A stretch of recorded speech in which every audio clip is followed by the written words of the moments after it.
Bakit parang bad trip ka na naman sa akin? May nagawa ba ako, ha? Jeric, hindi ko nagustuhan yung ugali ng mga kaibigan mo. Sobrang disrespectful nila. Minimension pa nila yung ex mo sa harap ko tapos ikaw, natatawa ka pa. Halata namang they don't like me.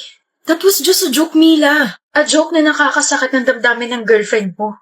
Masyado lang attached yung mga kaibigan ko sa ex ko. Kaya pala inaasar ka pa rin nila sa ex mo? They even mention kung gaano kayo kakomportable sa isa't isa. Ganon sila ka-attach sa kanya? Na nakalimutan nila may bago kang girlfriend? Wala na akong magagawa doon. Ganun na talaga sila. Hayaan mo na. Hayaan? Jeric, I'm still hurting. E nahayaan lang sila? I can't leave them for you. Mahalaga sila sa akin. Hindi kita pinapapili. I know. Pero if you're uncomfy around them, then you're not for me. Masyado kang sensitive. Di ka makatik ng joke. Brent? Mila. Huh? Are you okay, babe? May naalala lang. Okay. So, here are my friends. Si Ice at saka si Francis. Guys, this is my girlfriend. Si Mila. So, totoo ka nga. Huh? Nag-i-exist ka nga talaga. What? Halika na, Bi. Nung pinakita ni Gian yung picture mo sa amin, hindi kami naniwalang papatulan mo siya kasi pangit niya eh. Tigilan niyo nga ako. Anyway, grabe, totoo ka nga talaga. I'm Francis, this is Ice. Don't worry, aalagaan ka nitong utol namin kahit mukhang hindi niya inaalagaan sarili niya. Visit naman. Tanungin mo lang kung anong gusto mo malaman dyan. Ikukwento namin. Kunwari, naihiyan sa pantalon nung high school kami kasi tinalunan siya ng daga eh. Di kayo titigil ha? Sabi ko nga eh, paparating na rin yung girlfriend ko, pati yung girlfriend ni Francis. Magkakasundo kayo nun, samahan ng mga may jowang nilalaglag ang isa't isa. Pangat pa ng sombrero mo. Huwag mo nga pansinin to sombrero ko, gawa to ng girlfriend ko yun. Adan muna kami. Maya ulit. Pagpasensya mo na yung mga yun ha. Kukulit eh. Your friends are nice and funny. Eh ako? Paano naman ako? Gwapo. Lang? Gwapo at saka mahal ko. Bakit? Kinilig tiyan ko. Baka maihi ka bigla ha? La, nangaasar ka? Halika na. Hoy, road trip tayo bukas. Sino G? Paalam lang ako. Kanino, Jack? Sa parents mo? Eh, palagi ka naman pinapayagan ng mga yun ah. Sa girlfriend ko si Leah. Siya yung papaalam mo na kay Ash. Anak ng mga under! Ang corny nyo ba? Ang cringe pati. Bakit nyo kailangan magpaalam sa mga girlfriend nyo? Ano yan? Kasi girlfriend namin sila, Adli. Ayaw namin sila mag-overthink. And wala namang masama kung magpapaalam kami. Hindi eh. Ibig sabihin, hawak nila yung mga desisyon nyo sa buhay? Kadiri, mga babae moments nga naman. Uy, Adli, ito yung isa sa mga rason kung bakit ayaw ko mag-girlfriend. Bakit kayo hingin ng permiso sa babae mo, magro-road trip lang naman tayo? Hadlang sila sa kasiyahan nating mga lalaki. Lasing ka ba o hindi ka lang nakapag-toothbrush? Ang dumi kasi ng bunganga mo, Adli. Kaya ka walang girlfriend kasi ganyan ka magsalita. Hindi ko gagawin yung mga pinagagawa ninyo.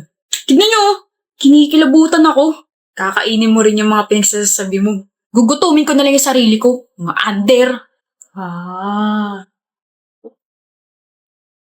Hoy, Adli, mag-billiards tayo tapos may inuman. Papaalam lang ako. Sa girlfriend mo? Sige. Sa crush ko si... Crush? Crush pa lang? Ganon? Sige, chat mo na lang ako Sige. Hindi magpapaalam sa girlfriend, Red. Hindi rin sa nililigawan, Jack.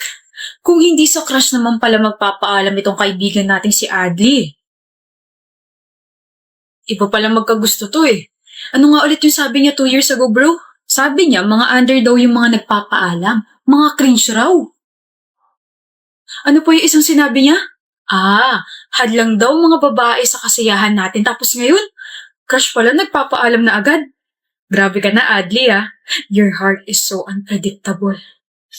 Oo na, ang daming sinasabi. Oo na! I was immature, okay? May character development na ako.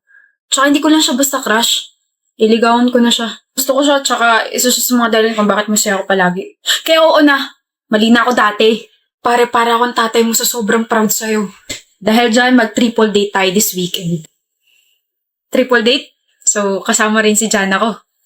Hindi pre, triple date. Tayong 3 lang. Huwag naman to si Jack. Tinatanong na maayos tapos parang ewan naman sumagot. Ewan ko sa'yo. Pikon.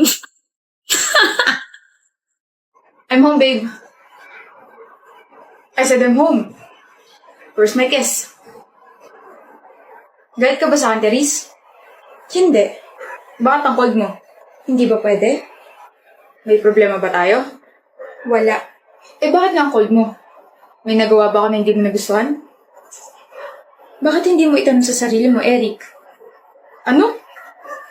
Akala mo ba hindi ko malalaman? Malalaman ng ano? Na matagal mo na ako niloloko. Kulang ka lang sa tulog, mahal. But I have a proof. Ano? Sinend sa akin ng tropa mo yung picture niya ng babae mo. Therese naman. Gaano katagal mo na ako niloloko? Therese. Stop calling my name Eric. Kilala ko sarili ko, okay? Now answer my question. Gaano katagal mo na ako niloloko?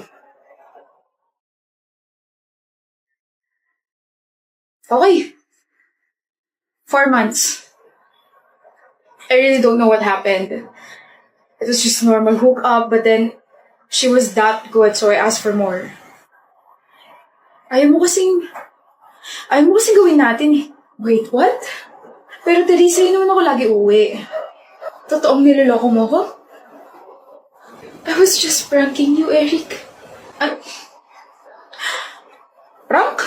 My Facebook followers asked me to prank you. What? Therese, they've been watching us since our conversation started.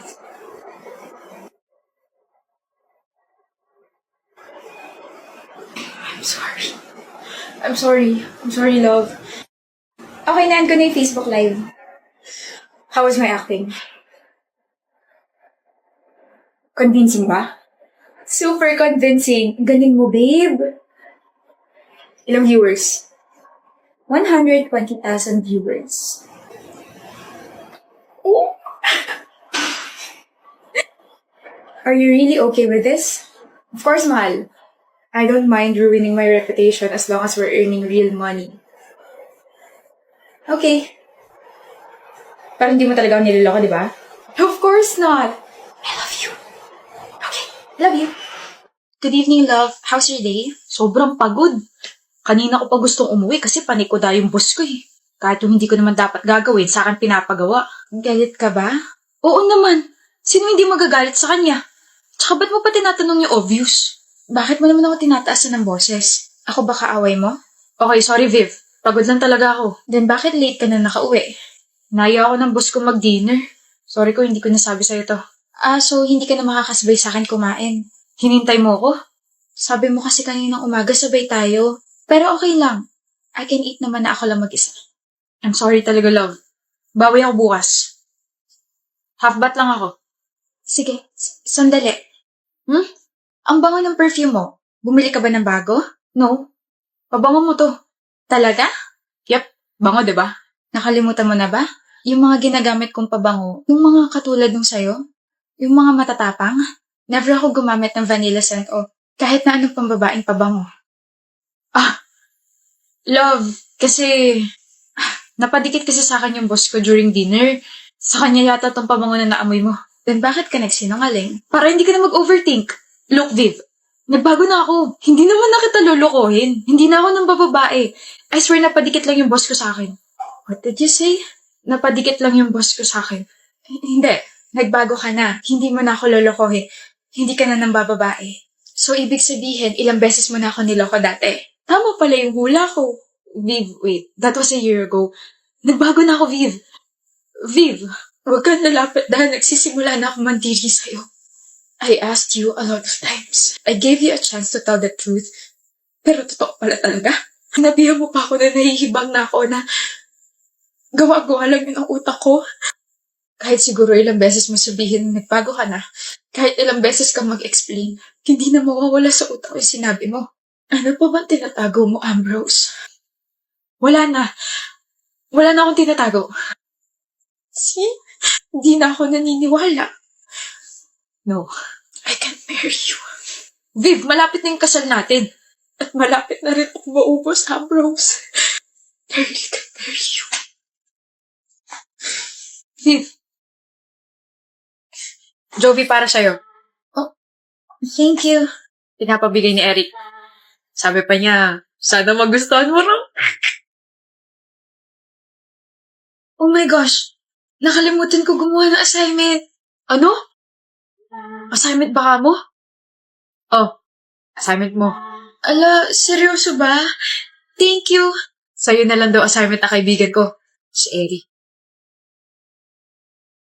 Kilig!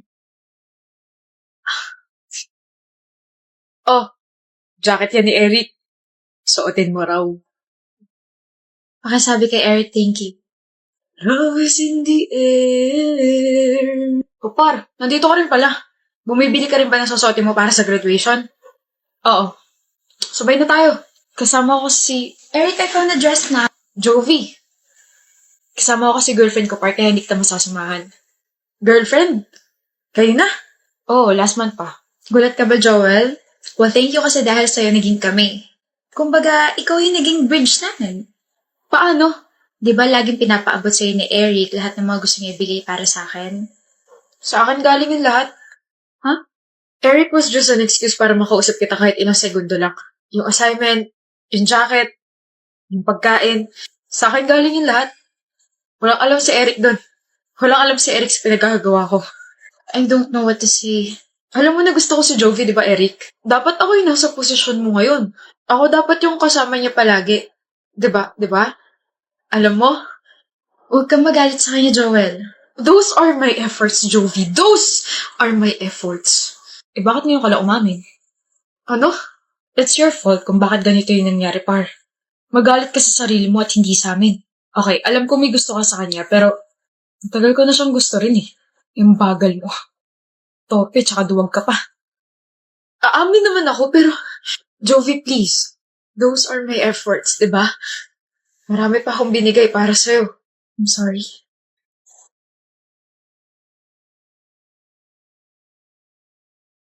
Alam ko namang ikaw yung nagbibigay ng mga yun eh. Kaso sa sobrang tagal mong umami, sa iba na ako nagkagusto.